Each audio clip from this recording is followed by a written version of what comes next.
Uh, all right, we're live. Hey guys, welcome back.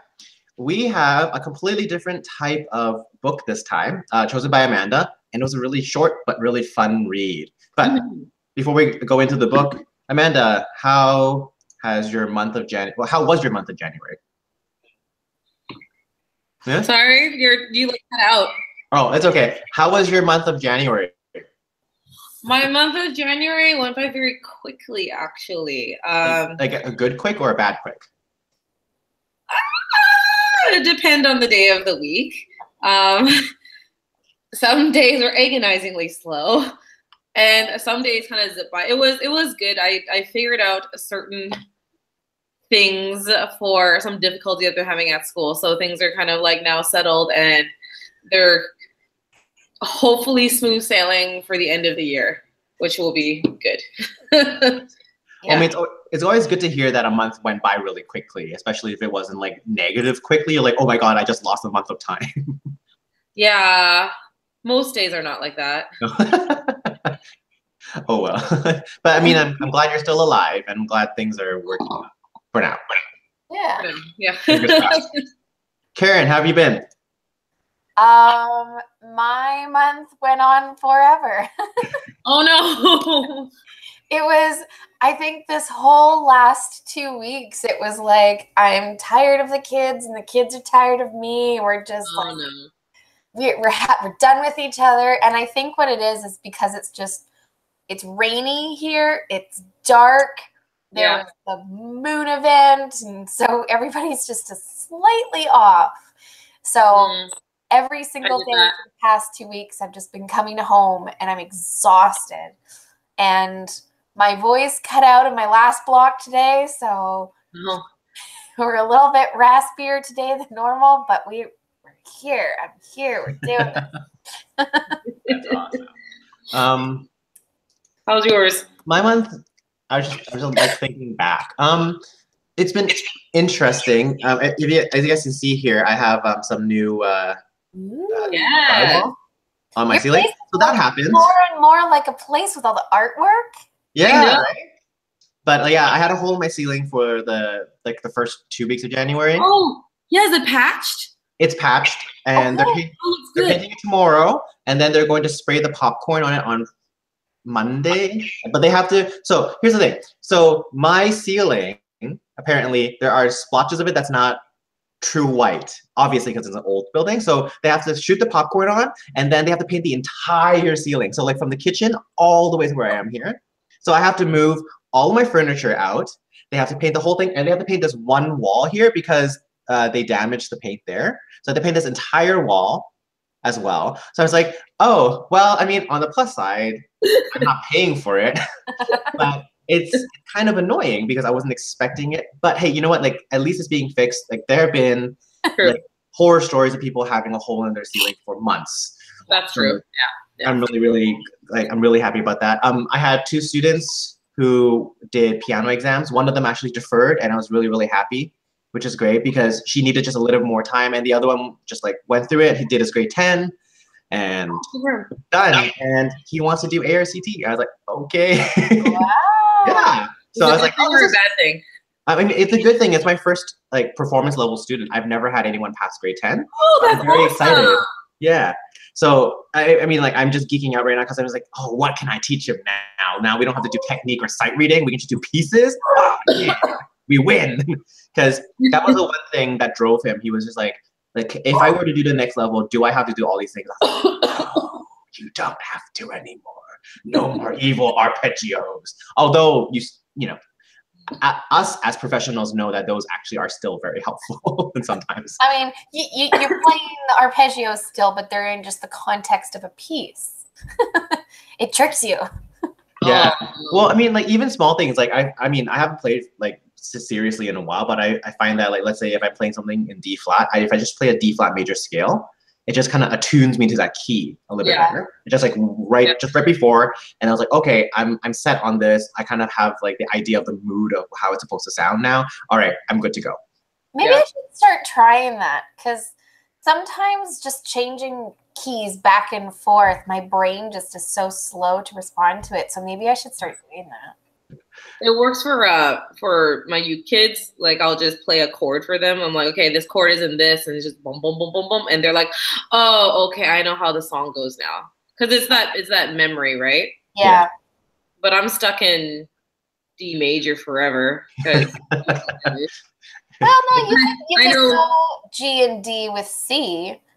I know B flat, the key of B flat, and the key of D very, very well. My 2 default keys forever. I could tune any ukulele to D now. All right. Well, anyways, we survived. I'm going to put my pizza in quickly. Amanda, why don't you talk about how you came about this book and how you chose it and stuff? Yeah. Okay. You know what? This book, I think, was actually recommended to me through either Goodreads or through random Amazon purchases that I have made, and it kind of just showed up. Or I even Googled books about music, and this was one that showed up. So I found it. This one was published in 2000, so it's been around for a while. Yeah, and you know what? After I finished it, I read some reviews, and a lot of the people that read it were like, this is like a gem of a book. Like, you can't judge it by cover. It looks really boring. And then even like the subtitle of it, The Discovery of the Forgotten Passion and Paris Atelier, is kind of meh. But then you get into it, and it's so interesting. And then I kind of randomly found it at a store, I believe is how I purchased it. I either did that or I think I might have also purchased it off Amazon as like as a whimsy, and we finally got to read it, which makes me really happy. Which is so really by fate, it feels like this book actually chose you. A little bit. This book. And inside, it came all the way from Illinois into my hands in Canada. I mean, I do have to say, Illinois to Canada. I do have to say, I don't normally read nonfiction, but I think here's the thing. The thing is, it's not an autobiography, right? No, it's not. And it's about someone's experience. So this could have been like a novella of some sort. Yeah. And for me, that's why I liked it, because even though I was like, okay, I'm reading about someone's life. Yeah. It's like, it's so fanciful. Like, the idea of like, Mathilde and Luke and all of them and all stuff like that. It's just like the fact that like you do have like the main character is the point of view, but you have all stuff happening around him that's very interesting, and he goes on these kind of salacious like ventures to like the Fazioli factory for no reason at all. Like you don't get to know how he got there or like his connections, but he goes. Yeah. Right? And you're like, oh, okay, yeah. I mean, I don't have to understand like point A through Z, but like you got there, so cool. So there's like some fancifulness to it that I really like too. So yeah. But it's super approachable. That's the thing that I relate. Like, you're reading this and they're using these terms that I know the three of us are very familiar with, especially when it comes to the mechanics of the piano and all that kind of stuff.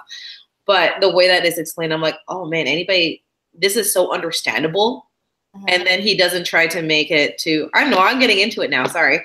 He doesn't try to make it like super complicated, Well, it's all good. I mean, we said that for this chat, it can just be kind of like popcorn, right? Because there really isn't we can't really talk about overall plot or overall characters, whatever. But there are a lot of like different instances that like speak to us differently. So I think it's totally game for us to just kind of jump in and talk about stuff. Like I definitely, I mean, now teaching more privately, I totally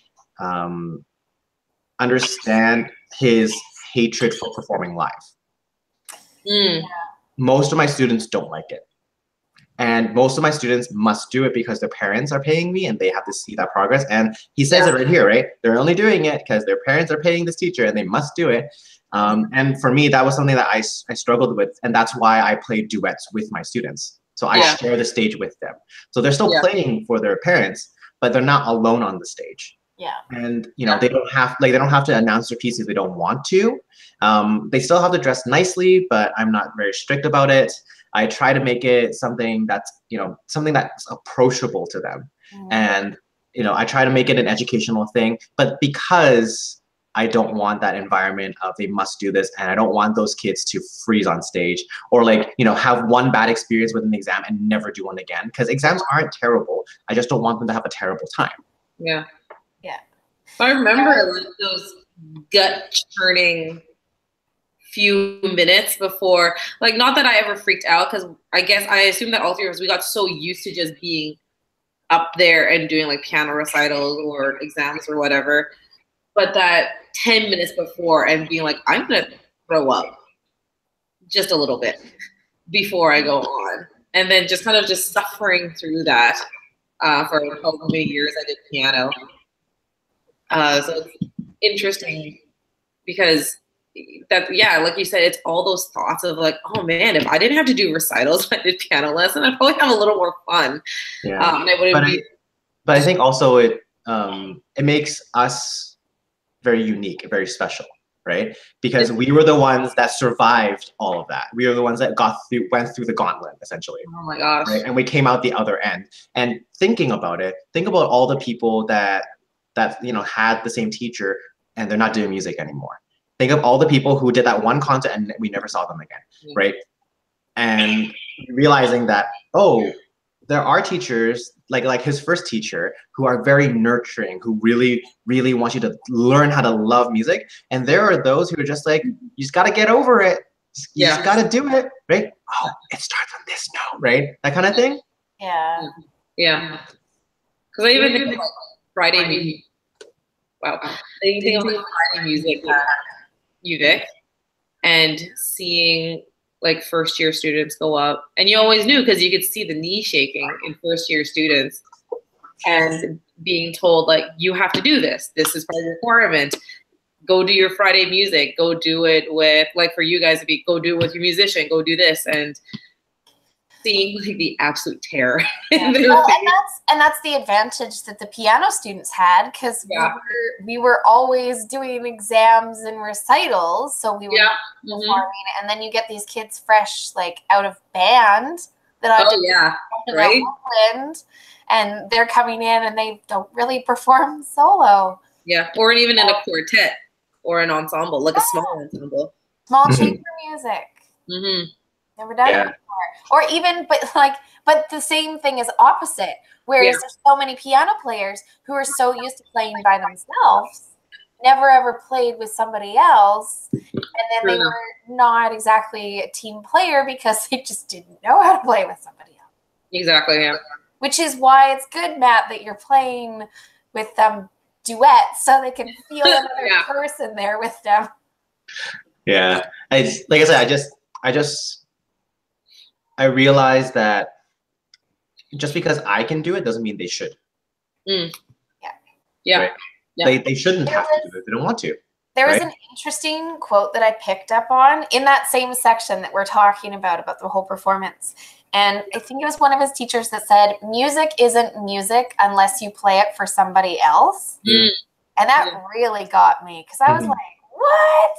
Really? You think about, because you think about how this man, he used to do all the recitals, and then he kind of like went away, and then he got his own piano. Did he do any recitals when he was an adult in the book?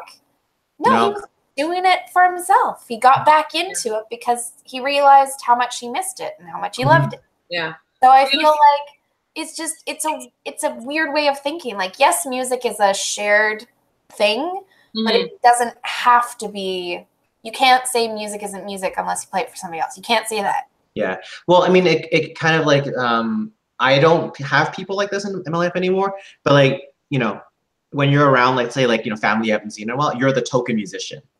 Right? You're like, oh, it's Christmas time. Like, you should play us something. Why don't you play us something? Right? Like, it's like we're a jukebox, you know, we just play, right? And the dance. I think it's that, right? That anticipation that they're like, that thing is like, oh, like, cause like when people realize that I don't perform anymore, they're like, oh, what a waste. And I was like, well, no, first of all, that's really mean because that's judgy, right? It's not a waste. And secondly, would you like to do the same thing that I did for a long time? Would you like to exactly, right? Like, I don't think so. Because I mean, like, I understand they probably are coming from a like they're trying to come from a, you know, loving and somewhat understanding point of view. But what they say is very I expect this from you kind of thing, right? So I expect you to play for me because you're a musician. I like, oh, you're a performer. You need to make it, right? So, you know, that doesn't kind of like gel. What you're doing doesn't gel with how I view a musician to be. Like, you should be constantly inspired, right? So it's very them projecting how they view you onto you. Yeah. Right. Well, and it's the same with some of these teachers here in this book. That's the same thing as parents being like, well, I really want you to play because I never got to play, so you're gonna play. It's like, you could still play. Yeah. Never I mean, told. yeah, I mean, like he got back into it, right? He didn't go super far as a young kid. I mean, and here's the thing. I mean, this guy, I mean, like, he's definitely like what we call like an amateur, right? He really loves music. He knows so much. Yeah. This guy, and he's not even like a professional musician, right? He knows so much about all the, like, he's like, he's like, every single time he heard pieces, he knew exactly what it was, who it was by, right? It was just, I was like, this guy, like, so like, yeah, you're right. Like, there's no age limit to when you want to learn, and there's really no end to how you can love music, right? And what was really lovely was his daughter that saw him playing, and she really wanted to play because she heard him. Yeah. Mm-hmm. So that was really cool because, you know, it's one thing being like, oh, you're going to take lessons. And it's another thing being like, oh, I know somebody who plays. I want to be able to play like them. Mm-hmm. And then that story kind of talking about how he went and found a teacher for her, right? And like, and learning about the fact that I didn't know this, right? Learning about the fact that private schools in France are quite poor. Yeah. The exact opposite of what we have, because they don't get funding at all. The government funding gets all the resources. I'm like, whoa, that's so cool, actually. Yeah. But it was a flip, because these private institutions were the only places where you could find teachers who really, truly inspired you. Whereas the public institutions were all about competitions, like, you know, like RCM, right? And I thought that was really interesting, because that is a world that I don't understand. That doesn't exist. Opposite of what we have, right? Mm-hmm. It's opposite of what we know. Because RCM, man, I heard him talking about those public, the government run ones. I'm like, that is just like RCM. Like, you get through grade 1, then you get through grade 2, and then you do rudiments, and you do this, and you do this, and you have these exams lined up, and you have this, and you better be better than this person. Like, and it's that whole competition idea. But and I mean, like, it's not all bad, right? I mean, there are certain people who do very well when it's regimented, and there's a certain like ladder they climb, but it's not for everyone. And I'm really glad that in this book he talks about how he really took time to find a teacher that fit well with his daughter, because he's like, my daughter is quiet, she's rather shy, so I don't want that type of teacher. I want a teacher that's very similar to the first teacher I had. It gives me that same feeling of loving music and caring about her as a person and understanding who she is. And I was like, that's so cool. Because sometimes, like, I mean, like, my first teacher was the music director at my church. And then my second teacher was like, oh, she's super famous. You're kind of good. Go to her. So it had nothing to do with if she motivated me. It was just that she was very, very famous for bringing up child prodigies. Yeah. And like, you know, so from then on, I went from a teacher who knew me, who saw me almost all the time at church and in different things, to a teacher who was very distant, who was like, these are the things you must do by next week. These are the things you must do by next week. And then, you know, going through all of those teachers, I mean, even at the university level, right? There is there is an expectation. There is a barrier of how close you can get to like a prof. Yeah. Right. And they, like, I mean, I don't know. I never broke down, but I wouldn't doubt any of our teachers actually caring about us if we actually got to that point, right? But like the fact that like he was looking for a teacher that nurtured and cared for his daughter right from the get-go, not until she broke. Was but really cool. He had that thing too. When he got his piano and he wanted his lessons, he's like, I am not gonna find to himself. I'm not gonna find a teacher like believe it's second one where he's like all arpeggios, blah blah. It's like, I'm gonna find a teacher that lets me play what I want to play. I want to play because I enjoy it, not because I want to get amazing at scales or arpeggios or whatever. But he said that too for him. I want one that fits me. So it's nice that he's with I think it's Anna, right? Yeah. The Lebanese lady. Yeah. And he found one that matched him as that. What's that chapter? oh, it's in French. The match amical. Yeah. What chapter that is. But match? The I know, it was like the amicable match. No, there was a thing for it. There was a term for it. But I think they're actually talking about matching up the piano to the person as opposed to the teacher to the student. I think that's what that's about. Yeah. But man, I learned so much about pianos in this book. Yeah. Well, and also culture in Paris. Like, oh yeah. The fact that, for example, unless you are introduced into this, atelier, you don't get business. Like, you don't have any business because you need to be part of the community, right? Yeah. Someone needs to. And then, like, for example, that part where he needed that guy to make the stabilizer bar for him. And the second, Luke was like, bring this to him. And he's like, he'll do it for you. And he's like, and Thad was like, I don't understand. He's like, and then like you're thinking about it, oh, you need to show that you are part of this community. Yes. In order for people to treat you well. And if not, then unfortunately, it doesn't matter how much money you have. Yeah. And that was just like the quartier. Yeah. The quarter. Yeah. It's like if you're part of that community. Interesting that you would get better deals and better sales if you knew which names to name drop. Exactly. I like that there was like that cafe. He's like, oh, it's Friday afternoon. Let's all have wine together in the piano shop. Like, I thought that was really cool. Like, can you imagine if we just all went there and we had a glass of wine in one hand and you're just playing whatever in the other hand? Like, I just found that a really. But I think like it speaks to the human kind of like the human need for us to be in community with people, right? So for all these people from completely different walks of life, right? Most of them weren't even professional musicians. Yeah. The one thing that connected them together was this piano shop. It's kind of like, if we were to have, let's say, a book club, or we were to go to like the gym or something like that, we would have that group that connects us, and that was a one connection. Because without the connection, he wouldn't have met Mathilde, right? He wouldn't have met the drunk tuner. I can't remember his name. Or Yos. Something. Yas. I say these words in my head and I have pictures and I'm like, I realize that I'm like, I don't know how to say this actually out loud. He's Scandinavian, right? I think so. And so it would be with a y sound. Yeah, it would be. Yeah, you're right. So, yeah. Like, were there any parts that like kind of jumped out to you, Karen? There was one part. It talked about sorry, I wrote it in my notes. The special bond that instantly develops between two musicians as they explore together the edge of music. And I was like, ooh, I've had that. Have you guys ever had that? Where you're playing with somebody and there's this weird, like, it's really hard to explain to people, but you have this sudden connection in the middle of it and you suddenly feel like you're almost the same person. I know what you're talking about. And it happens sometimes in performances or in rehearsals, and you just have this moment of connection where suddenly it's like the clouds part, and it's just this. Oh my God.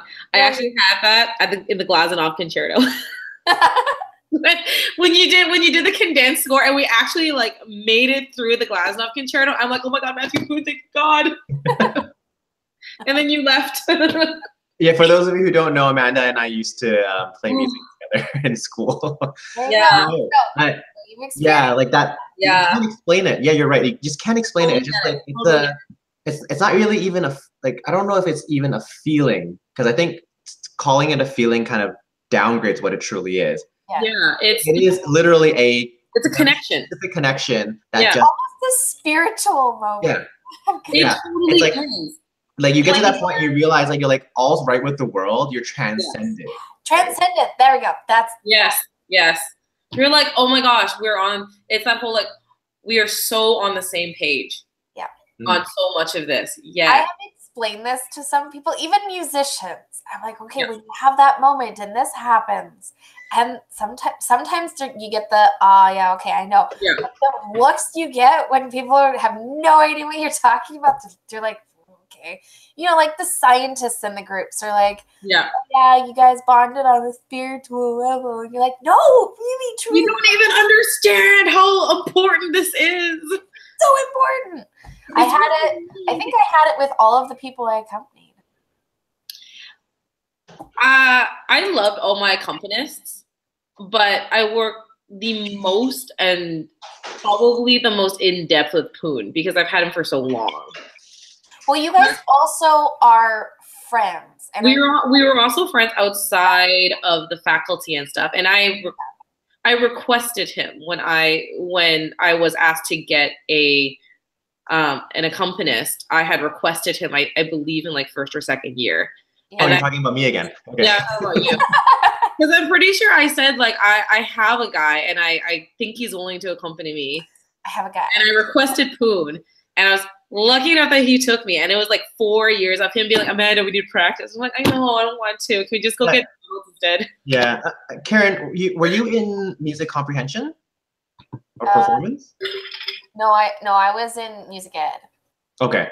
Yeah, I mean, I don't know. Like, I feel like you two probably have a better understanding of this. I mean, I went in as a performer, so for me, I was just like, I'm just gonna perform all the time. Like, I know for a fact, Wendell pushes all of his students to perform like crazy, and I think it's kind of unfair sometimes. But do you find that like there was a lot of push from Arthur to make you perform a lot? No, it was basically like, you have to play at least one master class, and you have to play at least one Friday music. He quickly realized that performing was just like not my thing unless I was performing with somebody else.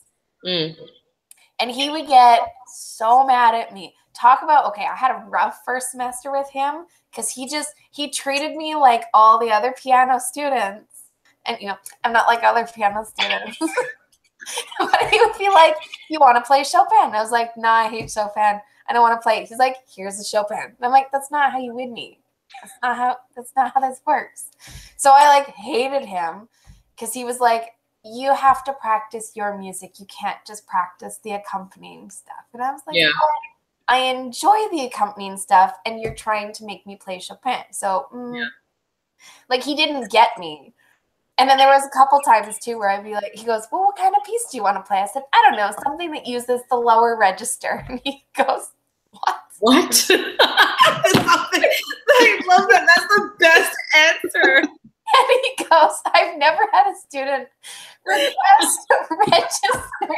It's always that uses the lower register. Well, what I meant was I wanted like a thick, dark, rich, like Schubert or Schumann, like something rich and thick and creamy. And but I said I want lower. That's such a great answer, though. I'm like, I don't want to do like tiddly bits up in the high end. Like when I tried to do John Cage, he was having none of that. So, you know, we had an interesting. See, Wendell was the other way, because I would say like 90% or 95% of all my rep was accompanied. Like I rarely had any solo pieces. But it's different for you though, right? Because you're a single line instrument. Yeah, and I get that. Like I want to say like 2 solo pieces, and then other than that, it was just different variations of something that was accompanied. So it was interesting because I was alone in the room, and yet I wasn't alone in the room whenever I was practicing. And half the time I'd be like, because I also play piano with that, I have the piano part in my head as I'm playing the saxophone part. And I'm like, I wonder how many other people actually do this and can actually play the piano part while thinking of the saxophone part in their head, because that's what I had going on in my head. No. I was like, most people, I'll be like, hey, you do know this is an A flat major chord. They're like, oh, what's that? I was like, you're playing a C flat. Yeah. Or it would be, oh, you play the melody here, and this part where, you know, you're playing this beautiful home note. I'm actually echoing what you're doing, so maybe just like back off and we can STFU or GTFO. Yeah. Like, no, you're just there to support me. And I'm like, yeah. But that's the thing. I've always wondered if it was really weird that I played both the solo and the accompaniment. I don't think it's weird. I think you had an advantage. Yeah, you definitely did, because most people, like, I mean, there was a level requirement for piano for non-piano majors, but most of them didn't have that, right? So like you definitely had a clear advantage because you could look at a piece and be like, okay, this might take time for my pianist to learn. Well, okay, yeah, because I think sometimes I would look at it, I'm like, if there were a couple of moments where I would look through like new music. I'm like, I could play this. That means Matthew Poon could probably sight read that. Okay. It's like, this would probably take a couple months. This would take Poon about a week. Like stuff like that, where I'm like, all right. Because if I knew you guys as piano players, then I could judge what I could play versus what you guys could play. Which always made it interesting because I've had other students in the faculty. They're like, oh, I got this piece. It's great. And I'm like, good God to your poor accompanist for picking this piece. Because I would look at this and I'm like, you know that left hand is like a 12th, right? You know that normal people who are not like Liszt can't play this, right? First year. You know that? First year I had a saxophone player hand me a piece of music. And it was a condensed score, but it was 3 staves. And it was like the 12ths in hands. And I looked at her and I went, I can't play this. And she goes, I'll give you chocolate. And I said, no, it doesn't work that way. No, you can't lengthen my finger. But I've seen those. Like there are pieces I've thought of. I've wanted to play when I was in uni, and I looked through it, and I'd go to Long McQuay, I'd pick it up. I'm like, oh no. This is like 6 hands plus me. No, I'll just settle for the recording. Thanks. But it was always interesting to when other instruments like horn players or whatever, they come over and they're like, oh yeah, I got this great new piece, blah, blah, it's so great for me. And then later you see their accompanist walk by and be like, this stupid crap that he just gave me, it sucks so hard. Like, and I just sit there and be like, oh, it sucks for you. I'm going to bring it back to the book. Sorry. But no, it's okay. But I'm going to continue talking about this book and then bring it to our school, our old school of music. So in this book, he brings up a lot of different types of pianos. And in Europe, they have, like, especially, I guess, where he was living, he had a plethora and access to trying so many different types of pianos. So before UVic became an all-Steinway school, we had a hodgepodge mismatch of different instruments, and there were some that were really good. Some of the Yamahas that we had in the practice rooms were really good. A couple of the Silers that we had were really good. There's the coveted practice rooms. I mean, the Yamaha 9-foot wasn't that good. But I mean, because it couldn't keep tune. But essentially, we actually had some pretty good instruments because they would just buy like 6 and then replace them, right? Buy 2, replace them, and some of those instruments were really good. And then we got the all Steinways, and it wasn't really all Steinways because most of them were Bostons. And for those of you who don't know what Boston is a lower quality brand name from Steinway. Not only are they lower in quality, but they're actually not made in the same place. I think they're made in Asia somewhere. I can't remember, but their quality and the parts are really, really, really poor. I was actually forbidden to play any of the apartment-sized Bostons because I would break strings on them. Oh. I broke 3 strings in a row, and then Jim, the tuner, was like, please don't play on these ever again. They're not meant for triple fortes or quadruple fortes. They're meant for apartments where you play like mezzo forte. And I was like, okay, right? But I mean, it's interesting because when I first heard, oh, we're becoming an all Steinway school, that's amazing because like it's all Steinway, it's gonna be amazing, right? But reading, I mean, like, after playing on different instruments and even reading this book, it's really interesting to see, like, I mean, he didn't have a negative view on Steinway. He just said North America, especially America, has this like addiction to Steinway. And he just left it at that. It is perceived as the cream. But it's so but it's also rather accessible in some ways. Like, is that you? That's my clock. Oh, okay. I was like, what is that, a doorbell? I thought that was Poon's oven going on. No, it's my clock. I usually mute it. Sorry. No, it's okay. It's okay. It's really cute. I thought it was really funny. I haven't lost my train of thought. Go on. It's Steinway, cream of the crop. Oh yeah, okay. But it's also like it's somewhat accessible. Like when you say the Bostons are like that lower kind of tier of Steinway that technically has a Steinway stamp, but not really. It's like you have the Gap and you have Old Navy. technically they're the They're same. the same. The Old Navy's the cheaper. Yeah. Yeah. But they're still associated with the Gap. So like you see people who are not musicians and they're like, oh yes, that Steinway was beautiful, because everybody knows that word, the Steinway. Like I'll be honest, I did not know about Fazioli till I read this book, and I actually looked it up and I'm like, oh my god, they are ridiculously expensive, they are beautiful, because I looked through several pictures of them, but I didn't know that. I mean, they're almost like a Tesla. Yeah. Yeah. To make the outside just as nice as the inside, or else the people who have the money are going to buy it because it's got to also look beautiful. Yeah. But so even in the book that's published in, you said 2000, right? 2001, 2000. Yeah.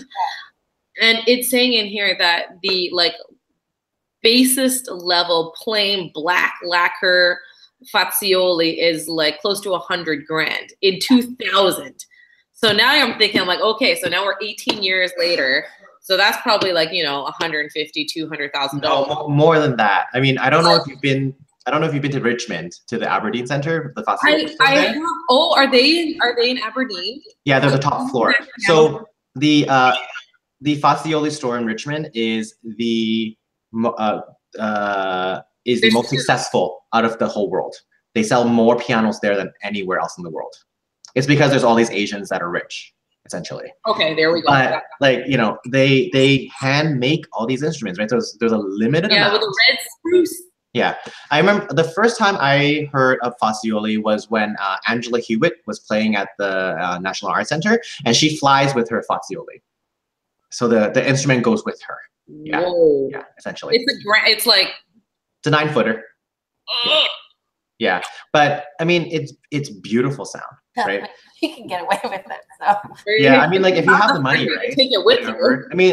I mean, she does, and she has the fame. But I mean, personally, for myself, I had that bias with Steinway because I was told that like Yamaha, it's good, but it's like student good. And then like if you really want to be like professional, you should like, you know, really work on a Steinway. And I was like, okay, all right. But it wasn't until I did my residency at the BAM Center where I got to play on a Busendorfer and a Schimmel, and a Petrov and a Kawai.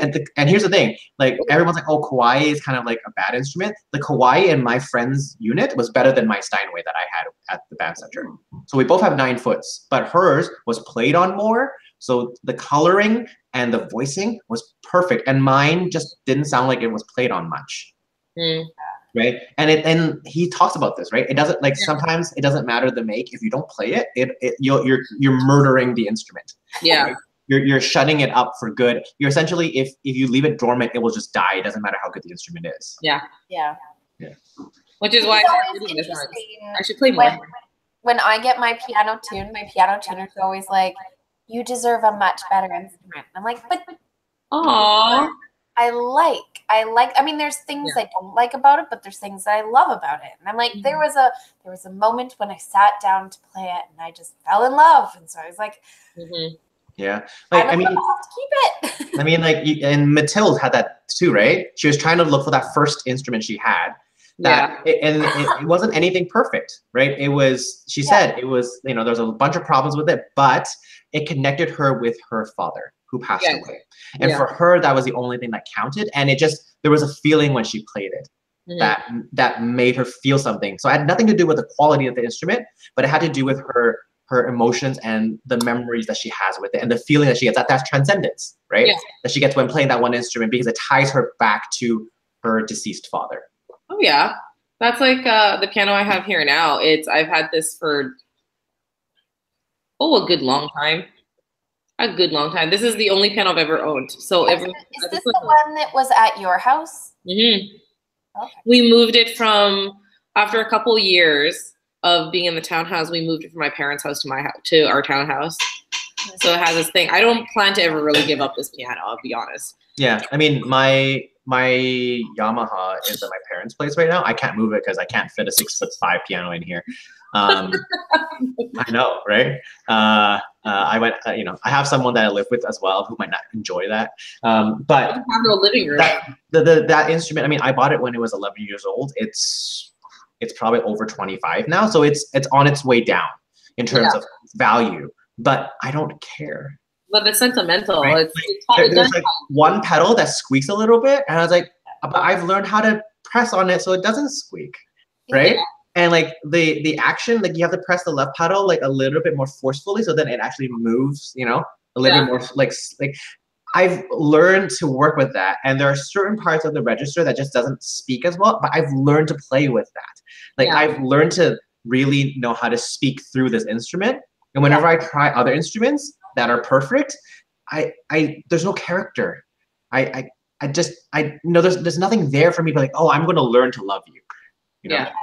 That's the thing is that I always look for is that character. And that was the thing that I didn't particularly like when all the Bostons came in. Is it didn't ever feel like I was going into a room and I was having a different experience. It felt like I went into a room. It was a different room, but the experience was exactly the same. Yeah. It just, everything felt the same and sort of stagnant and plasticky.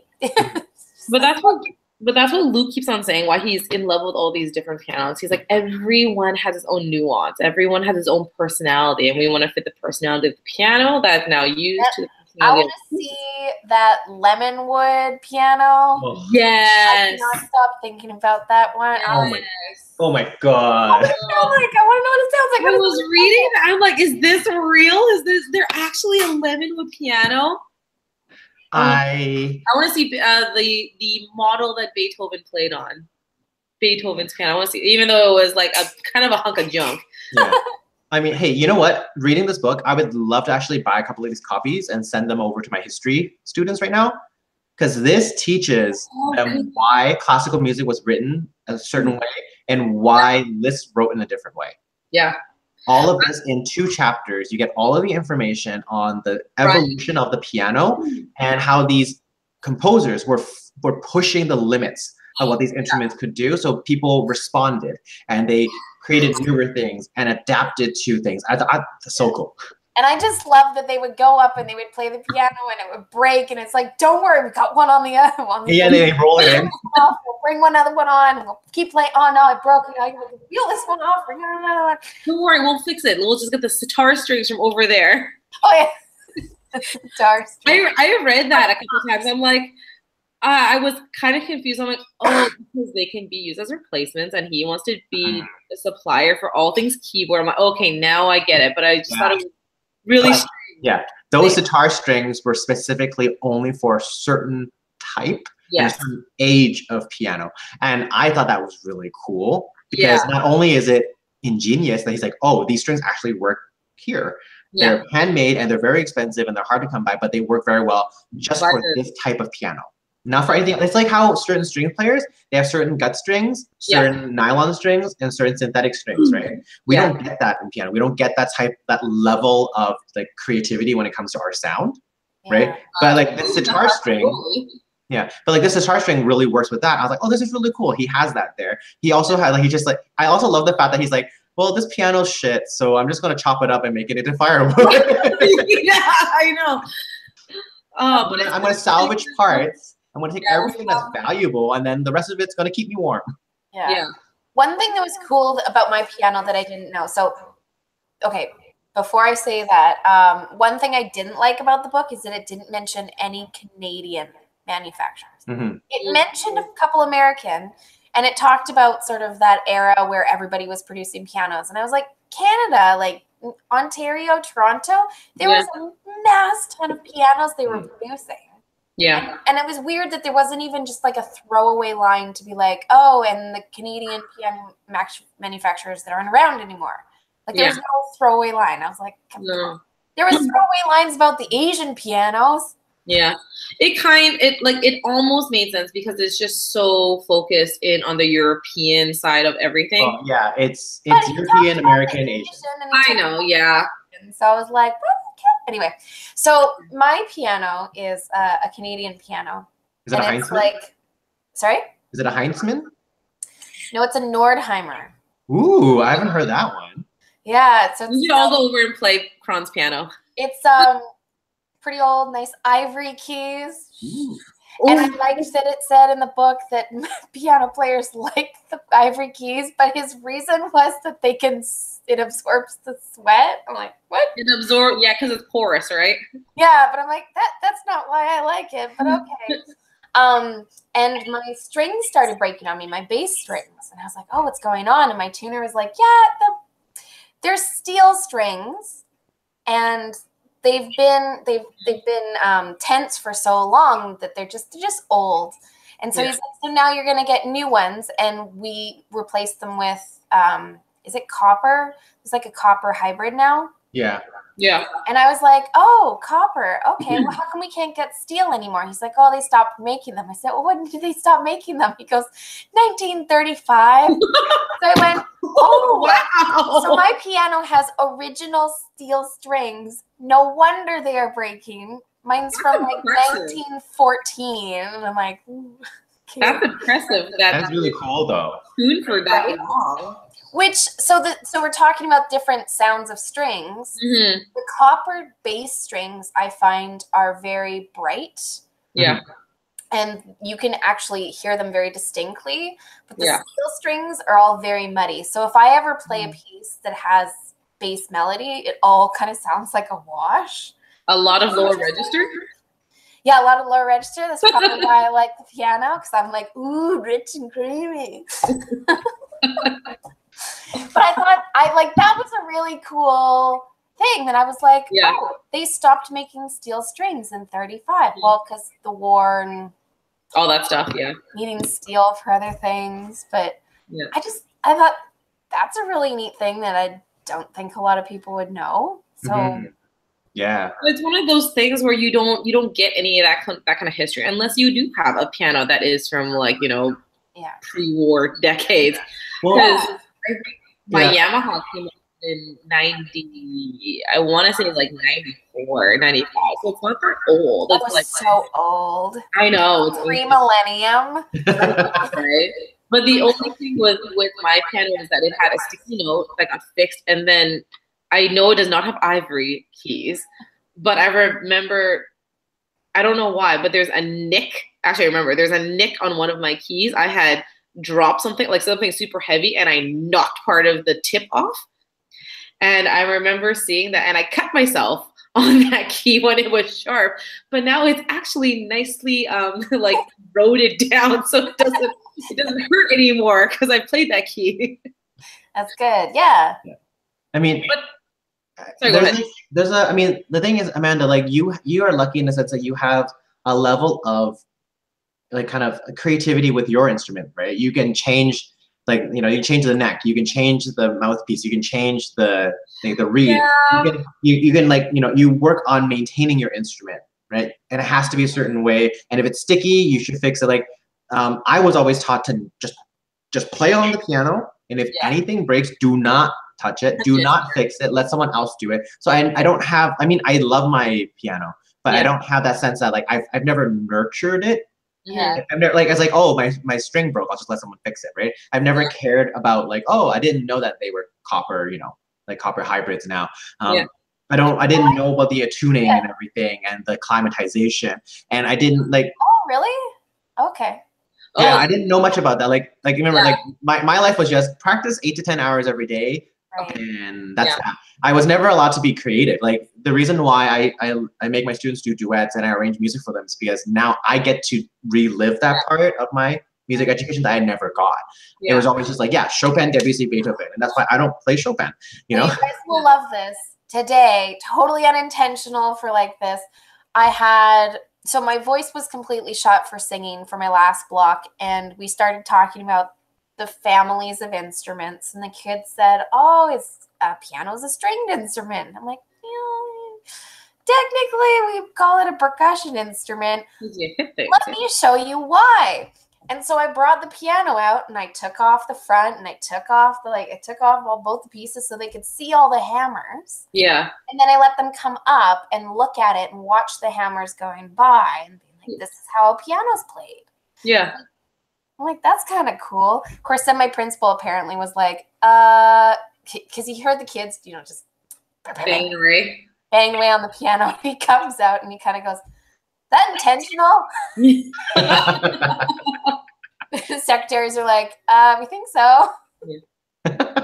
Yeah, I find it interesting you say that about the sax, because I get that, because you can change the brightness of your sax with changing the neck piece, changing the mouthpiece, even with like the choice of reed and whatnot. But at the same time, one of the most frustrating things about my instrument was that exact reason. Especially because, and you know that mine has that weird tuning where it's kind of, there's a very, very small part that there's about this much of the cork, where it actually maintains in tune. And if you're slightly off, it goes sharp and flat and it just goes all over the place. What I always loved about my Yamaha piano was just like, I'm like, oh, my good old dependable everything. I can just play on this, and I don't have to worry about it's too bright, it's too whatever. Even when it's untuned, I don't even care. I just love this freaking piano so much. And which reminds me, I'm overdue for a tuning, actually. Yeah. A second tuning. Because it was, like you said, the piano tuner told me this when it was brought up in the book, that it had sat in my parents' house for so long because I was away at UVic. And then we came back and I didn't play it. And then we moved it to the townhouse. And then I started playing it. And he's like, you need a double tuning because it's been still for so long. And now you're playing again, but you need to kind of ease back in, or else you're really going to like mess up things with strings and pedals and whatever. So it's easing that back in. And now I'm overdue for the second tuning because now it's been here for 2 years.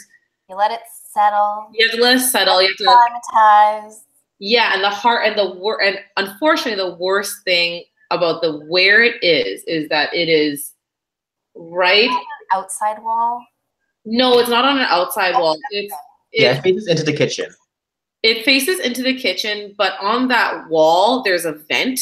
But it's not a heating vent. I think it's one that actually sucks air out. We purposely did not put it on top of the heating vent. Wow. But that's the only, because the heating vent is also next to an outside wall. Yeah. But I think, Poon, you've played on my piano before. Yeah, I mean it's Yamaha. It always sounds fine, you know. I know. I'm like, it's like that's what Yamahas are. They're always dependable. But that's the thing, and it's I know it's weird because, like, you know, Steven, he always changed his neck, he changed his reeds, he changed everything. But I'm like, I just really like my dependable old Yamaha. It's my Yamaha. I know how this works. I know how the pedals feel. I know how the key feels. I know that little crack thing over there. Like, it's my little Yamaha. Yeah. Can you imagine, like, us be like, you know what? Today, I think I'm going to use the purple keys. Yeah. And I'm going to replace just the treble strings with, like, a right? pedal. And I'm just going to fiddle around. Like, or just, like, you know, switching to Mozart's piano, like the black and white opposites, just for one day for fun. Oh, that'd be so much fun. I feel like it would really mess with my brain. Like, to reverse the keys into black and white, I feel like it would... It would be fun, but I'd be like, okay, I have to like gather myself for a second and figure this out. I was just gonna master classes. Oh yeah. This one chapter was so interesting. Do you guys remember that? It was one where like they all go to Anna's place and there's that special heat or something, and like he not only like he asked questions, very personal questions, like how are they feeling? You know, how is your body? Blah blah blah blah, and from there, understanding more about why the performance was a certain way. And I thought it was really interesting because, like, I mean, there were two ways of like playing that I learned. Just you know, push through it. Yeah. Or practice more technique and push through it. You know. Yes. So I thought it was really interesting, like kind of like watching this and just like, because I mean, I don't know. I never liked studio class. I didn't like it at all because it was always just, oh, they play, they get an extra lesson, and I just sit here and have to be like, oh yeah, la-di-da-di-da, right? But for this one, like this master class was meant to educate every single person. It was like kind of like a special talk, right? But this person really cared about your being, Yeah. Right? Your spirit, your soul, what you were feeling at the time. How were you feeling about this? How do you think this should sound, right? Is making it so personal, which I thought was really cool because I never got that type of education growing up. Like no one ever asked me how I felt about this piece. They're just like, it should sound like this. Yeah. You know what? In fairness, neither did we, because I feel like our master classes were very much kind of like yours. Like somebody got up when we played, and you listened, you gave some critique. Wendell would give critique. Every once in a while, he'd be like, "So what do you feel when you play this? What should you feel actually? Like, what should you feel when you play this piece? What should be the emotion? What should be the thought?" And it was kind of like, yeah, okay, listening, critique. Okay, done, next week. Wendell's metaphors for all of his pieces is always like, okay, there's a woman in the bar. Yeah, oh, okay. And there's a woman and you fall in love with her. And you're like, okay. You know how many people I had to fall in love with when I was in that faculty? A whole lot, okay? I was apparently falling in love all over the place with a whole bunch of different people. Sometimes two people at the same time because I was in the goodness.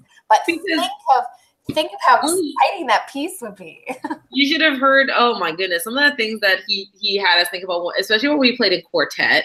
Yeah. Like this line, your eyes meet across the room. I'm like, how many eyes am I meeting across the room? I'm meeting his eyes and her eyes. Like, I only have one set of eyes across the room. Just do a general sweep. Just a general sweep of the room. But and everything, all adore you. But there was so much stuff. Like my tango was like supposed to be a sensual song, and Glasnost was like kind of a sensual song, and something else was a sensual song. And then we had these weird, like in fourth year, I played these super modern pieces, and it was myself and Fabian. And I remember sitting there, I'm like, are our eyes supposed to be meeting across the room? Because they shouldn't be. Yeah. I don't know. I think, honestly, it was a type of masterclass that I never enjoyed simply because I was never put into masterclasses because I don't, like, we didn't have a lot of traveling artists come to UVic simply because people stopped at Vancouver. We did have a couple, right?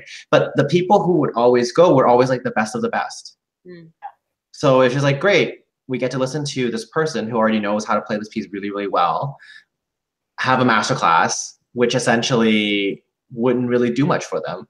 Yeah. It was really interesting because these people, I mean, obviously they were at different levels of performance level, but they were all essentially amateurs, right? They just love the music they're doing. They're not professional musicians that are coming in for a lesson with a professional. These are people who love music, who just wants to have a chance to play for someone, and this person is coming to them as if they were, a child first exploring the music again. And I was like, this is so cool, because I would have learned so much more if my master classes were much more intimate. Yeah. And more so like, hey, this is not just because they're playing CPE Bach and you don't, doesn't mean, you can't learn from this. Let's talk about, how this happens and how this should affect all of you at the same time, and blah, blah, blah. Yeah. Did you ever do the performing arts festivals? I did a couple of them until like 2001, 2002, I think. And then I stopped. Oh, okay. I got to do the provincial festivals, and I always enjoyed those ones the best because the people that they always found to be adjudicators were really fascinating. And whenever they talked to the other people, it did feel like they were addressing not just that one person, but they were addressing everybody. They were saying, when you get a piece like this is maybe how you would approach it. Let's approach it like that. Like, try it. Okay, well, if we approach it like this, and you kind of are gleaning things, and I don't know, I those ones stick more with me than the ones at university.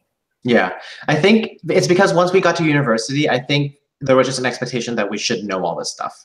We should have already explored it. Like now is not the time for you to, question Mozart's dynamics or phrasing. Now is your turn to emulate Mozart, right? And I don't know. I definitely don't teach that way. Like I tell my students, I was like, okay, so it is a soft volume. Why are you not doing it this way? And if you're not going to do it this way, you better be damn convincing. You better be able to convince me, because that's really honestly all that matters. In the end, it's not like there's 100 people on the stage, like in the audience with a score being like, oh, there was supposed to be a crescendo here. He did it like half a bar later. You know, like no one cares. What people care about is that you A, love the music, and B, you are convincing. Yeah. Right? And what are you trying to tell us with the music? Not what is the music you're trying to like. That's that level of perfection that I've always hated, and thankfully I never had teachers that made me do this. But where it was like, you play it this way, and you have to play it this way, and then you end up producing a bunch of piano players that play the same piece the same way. Yeah. How is that music? Like this is you're sort of butchering something that could be magnificent. Mm-hmm. Yeah. I mean, and that's why it was so cool that he was just like he was really, like Peter was really into just the whole personal aspect. What how do you feel, and what are you bringing with this? Like, what do you hear here? And so like, I was like, that's so cool, because like I want to be like that when I teach. I want to ask my students, like, how are you connecting with this piece personally, rather than what do you think, you know, Ravel should do here, would do here. No, I mean, like music evolves, music changes, right? Every person that touches a piece of music brings with it a completely different like perspective, and they should be allowed to do it that way. Like, I mean, other than the fact that like you might be like, if you change notes, maybe not, but it's an interpretation, right? No interpretation of Bach now will ever be correct, because Bach was written 300 years ago. And we're not him. So that means that he sounded like. Yeah. We can only guess. Yeah. And like, honestly, all the things that you realize, like after doing this for so many years, all the things that like, all those things are not rules, they're guidelines. Yeah. Well, and you think about, this was addressed in the book. You go, okay, well, yes, you're playing this piece on this piano, but technically it was written for this instrument. And so if you play it on a totally different instrument, you're going to get a different sound. It's not going to sound at all like what it was supposed to sound like. Yeah. Like how many things that we play now were originally meant for like harpsichord? Yeah. You know, like harpsichord or clavichord or all those little chamber instruments that or even the early piano. But we're always striving. Like I remember trying to play something and they're like, you know, you have to play softer, you have to play softer, you have to play softer. I was like, you want me to play softer? Don't put me on a piano, because piano is a loud instrument. Yeah. Like you can see it like written in the header, like originally for clavichord, originally for harpsichord. I'm like, those are meant to be in this like 5 foot by 5 foot room for like 6 people to kind of enjoy, but it's not meant to be played on a grand. It's not even meant to be played on an upright. Yeah, and I mean, like, even when most of my students don't like Baroque music, because I don't really like Baroque music. But whenever they play, they have the option. Do you want to play it detached and try to emulate a harpsichord, which could sound really cool? Or do you want to use the technology that is at your fingertips to be able to play legato lines, to be able to do crescendos and decrescendos? Doesn't matter what you do. You have to be convincing. That's all I care about. Right? Like I grew up having to emulate the harpsichord. I was like, why do I have to emulate it? I'm not playing a harpsichord. I don't have the physical limitations of a harpsichord or the advantages of a harpsichord. Accurate. Yeah. I wonder how frustrating. Well, you wonder how frustrating it would be to be like, oh, I want this to be louder. Oh, wait, I can't, because it's I actually can't. It's like telling an oboe player they have to emulate the sack butt. Yeah. Like, yes, but I'm not playing the sack butt. And you're like, yes, but it's the style. And you're like, no. No, I'll stop it there. But you know what? That's kind of like the mentality I have with my beginning band kids. I'm like, you know, I want you to play the notes correctly, because you can't not play the notes correctly, because that's not up for interpretation, okay? A B flat's always going to be a B flat, all right? You got to play that.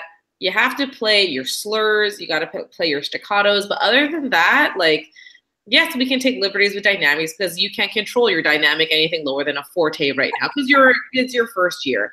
So there's a lot of like liberties I take with my sixes. I'm like, I more so want you to just kind of understand that you fit into this part of this cog of this section of music.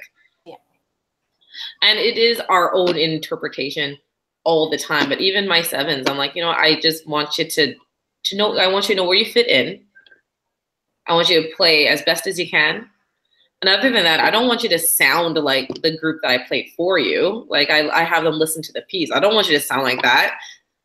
This is an example of what it could sound like. Yeah, and I have had kids say like, "Do you expect us to sound like that?" I'm like, "No." No, because sometimes it's professionals playing it. You're like, okay. I know. I'm like, guys, this is. But I play all the stuff that I play for them is off JW Pepper. So when I give them the professionals, the professionals. So I give them a piece of music. I'm like, this is kind of what it sounds like to give you the flavor of the music. And I'm like, you don't have to play like them because these are probably like 50-year-old men and women who have been playing for 30 years. So you've been playing for 6 months. Don't worry, you don't have to sound like them. Yeah. But it's also a self-pressure, right? Like I remember being in piano and being like, how come I can't play this like the recording? I'm listening to the recording. Why can't I play this? Why can't I play as detached or as staccato or as slurred or that's really interesting. I mean, I never, well, no, that's not true. I had teachers who told me to listen to recordings. I just didn't have access to them, so I never listened. Oh, okay. I always had this CD with. Yeah. So for me, it's just like I also personally, even from a young age, I never liked listening to classical music. I just never really enjoyed it. So I was just like, why? Okay, this piece is really cool, but why do I have to listen to this 16 different versions of it? Oh my gosh! It's like, okay, so like, what you're telling me is that like I enjoy this, but by the time I finish listening to 16, I don't want to play this piece anymore. Yeah. Yeah. Right? And I don't know. I just never got into it. I mean, I'm kind of into listening to classical music now, but there's no pressure for me to have to listen to it as an educational tool. Yeah. So I actually get to sit down and be like, oh, this is a cool piece. I don't have to worry about, oh, I'm playing that chord wrong. Oh, it should have been fortissimo here, right? I don't know. I try not to let my students listen too much either, just because I tell them, I was like, well, yeah, first of all, like this is Mitsuko Uchida. She is a Mozart specialist, so you're not going to be her. And I don't want you to be her. I want you to be you. Yeah. So if you're going to listen just so that, yeah, you get a flavor of how it could sound, great. But I don't want you to emulate her. Right? It's just like Ray Charles when he first started. Everyone's just like, you don't have a distinct sound. You're just copying other people. What is your sound? Right? Everybody does is you copy what you know first, and then you develop. Yeah. Because no idea is original. Yeah. Not anymore. No, there was never original ideas. It was only piggybacking on other people, and then it just expanded. Yeah. You know, you said an interesting thing about like the different versions. I always found it really not odd, but when you hear these conversations like, oh, did you hear so-and-so's recording of this piece and they did this detached, slightly more detached than this other version of it that was slightly more slurred. And you're like, how do you like, and no. I mean, there are some people who really do enjoy that, and I commend them. I personally just don't. I just couldn't. I'm like, I have always, in some way, always been like, I'm impressed that you not only have the time, but also the ability to sit and listen to that many versions of the same piece and be able to pick out those tiny little things. Like, oh yeah, that second movement was like, you know, at a 96 when it should have been 104. And you're like, whoa. And in some ways, I'm kind of like, could you just enjoy the music and not criticize? Or not criticize, but like critique it so in depth. Mm-hmm. Like whatever happened to just sit back and just listening to it. Yeah. Well, I mean, there are some people who approach it that way, right? They just they want to create a performance where they feel like every single note, every single bar was well prepared, and they had a reason for everything, and this was why and stuff. And I mean, I get that, right? Yeah. I understand that. I just personally, for myself, now that I've kind of like taken a step back from that world, I realize that yes, it is cool to create something like kind of like a Frankenstein version of something, I think is really cool. It's also really cool just to sometimes approach a piece having no knowledge about it and just finding, oh, this chord sounds cool, this crescendo into, and oh man, if I add like a little bit of like a slowdown up this like crescendo, that makes it interesting. Maybe I should not use pedal. Like giving yourself the ability to just explore the piece and kind of just add the things that you would like to add is really fun. Oh, yeah. I find if you end up going around and examining all the trees, you'll never realize you're in a forest. Yeah. But like you need to be like, hey, here's the greater whole. Let's look. Oh, there's a pretty tree over there. There's a pretty tree over there. Oh, I like this one. I like this one. But you don't have to stand there and be like, okay, this one has a knot there, and this one has a knot there, and this one has moss over here. And you're like, oh. I need to get going soon. But I think we all recommend this book. Yeah. Yes. And I think it's interesting that while we talked about the book, this is probably the first review where we've been able to really connect with the stuff that's in this book. And I think it's deeper than the fact that all three of us play piano. But like the fact that, you know, we start talking about something, you're like, oh man, that reminds me of masterclass. That reminds me of being university. This reminds me of being as a kid, which is, I think, really cool because we haven't had these kind of conversations before. I also think personally that if, let's say, we had a novel that was 400 pages or more about kind of like a musician learning how to like go through the conservatory and stuff, I would have not read it. No. Like if it was fictional, I would have not cared. But because because there was a personal, like someone lived through this, right? Yes. These are not made up stories. Someone actually went through this. This is someone who loved music but was turned off from it and then finding it again and being surrounded by people who love it, but from completely different perspectives, right? You know, he has this one person who just loves the mechanisms of a piano. He has, this now new girlfriend who has this love for an old piano, right? And then these people who like, it just like, for me, it's just like, okay, I could connect with this because this person went through this, right? Yeah. And he was just, I mean, obviously he hand chose the stories and the stuff that went into this book.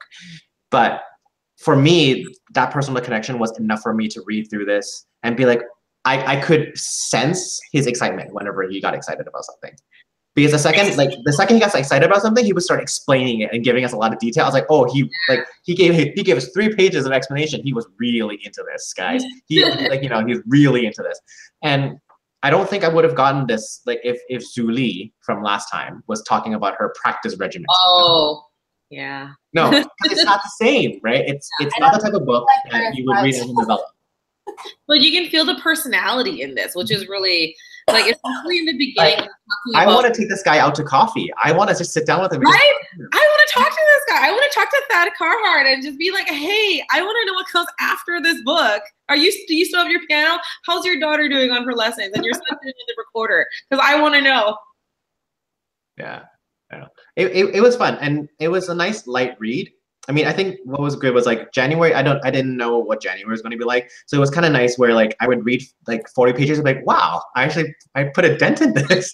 Yeah, I know. I think I'm sorry. I'll totally admit this. I read this within the span of a week because I've been reading stuff for school and stuff. But it's nice because I've read it and I'm like, I can still remember things in the first half of the book, which is really nice. What do you mean you only read it? Like, why are you apologizing that you read it in a week? Because usually I like to read and then digest, especially. Oh, I see. Okay. The last one was. It took you a week. Like the last one was like read, digest for 3 days. Read a chapter, digest for 3 days, and this one was kind of like, oh my gosh, I can read this and I understand, and there's not this plethora of characters that you kind of have to follow. Yeah, it's a different type of book, right? It's very different. Intrigue, there's no like lovers quarrels or a revolution. There's none of that. It's just, I call this a feel-good book for me. This is a feel-good book for me. I will say I will recommend this to my students. Like, this is a really cool book. Like it's just like if they like some type of this kind of stuff, they get to read it and they learn about the instrument. They learn about the history of it and they learn about this person's, like this amateurish person's love of music. This guy knows way more than I do. Oh yeah. Like not only in like, you know, listening to music, but like the mechanisms and and like he knows so much more. And it's just like, this is so cool. Like you don't need to be a professional to love music on this level. Yep. I think that's really awesome. Yay! All right, I think next time is Karen's pick, right? It is Kron's pick. Yeah. What is Kron's pick? I also picked a nonfiction, and it's totally different kind of. Is this the one you were telling me about before? Yeah. Okay. So it's called How Music Got Free. Yes, that was the one you were talking about. And it's about the invention of the MP3. That is really how that ended up shaping sort of the way that we listen to music and consume music and share music and illegally download. And I don't know, it just sounded really interesting. And it's not quite music in terms of this, but it's music in terms of sort of society and how we approach it. So I don't know. And that's a new thing too. Like this was a step outside of our regular regular fiction thing. Yeah. And it's funny too, because I had found this one before you picked that one. And I was like, oh, you picked a nonfiction too. So I was like, oh, well, it's double nonfiction. But the funny thing is, I didn't exactly know that this was nonfiction until you told me because you looked it up. I legitimately thought this was kind of a fiction book. I'm like, oh, it sounds like it could happen. Somebody did their piano research, and you're like, oh, it's nonfiction. I'm like, oh, well then. I don't know, you guys. You know what? So like, you guys have picked 2 nonfiction books. I'm gonna pick a romance novel. Okay. We've been looking for this for so long. We couldn't. I have 3 books. 2 of them are romance novels. I was like, all right, we have to like balance this nonfiction out. We're gonna go raunchy sex with like, you know. We're gonna go X-rated. And I'm hoping that these books are gonna have like, you know, Italian terms talking about climaxing. Oh yes, the staccato beats. Oh man. Staccato. Yeah. Perfect for right after Valentine's Day. So. Well, I mean, we'll see. I haven't decided yet. But so, Karen, what was the title and who's the author? It's called How Music Got Free, and then the subtitle is The End of an Industry, The Turn of the Century, and the Patient Zero of Piracy. It's really cool. And it's by Stephen Witt. Okay, cool. All right, so you guys, that's our book. I will post when we're going to meet next time, like soonish, close to next time. But yeah, there you go, Stephen Witt. I love that cover. It kind of like looks like it's kind of 8-bit, kind of like. Yeah, it's like a CD, and it's turning. Yeah, I mean, this will be very topical because we live in a country where pirating is legal. Right, we're allowed to do it. Yeah, we're allowed to download MP3s as long as we don't sell it. So yeah, so it'll be interesting because not many countries have that. So it'll be really cool to see how it applies to our country and stuff. Well, maybe they'll mention Canada. I don't know. Yeah, maybe we'll finally get our shining glory. The paperback is out. Allows their citizens to download stuff. Yeah. All right, you guys. I'm gonna go eat dinner and then I need to go to bed because I need to be up pretty early. But thank you guys for watching. This was a really fun book. Thanks, Amanda, for choosing. No problem. Glad you liked it. Until next time, you guys. Good night. Bye. Night.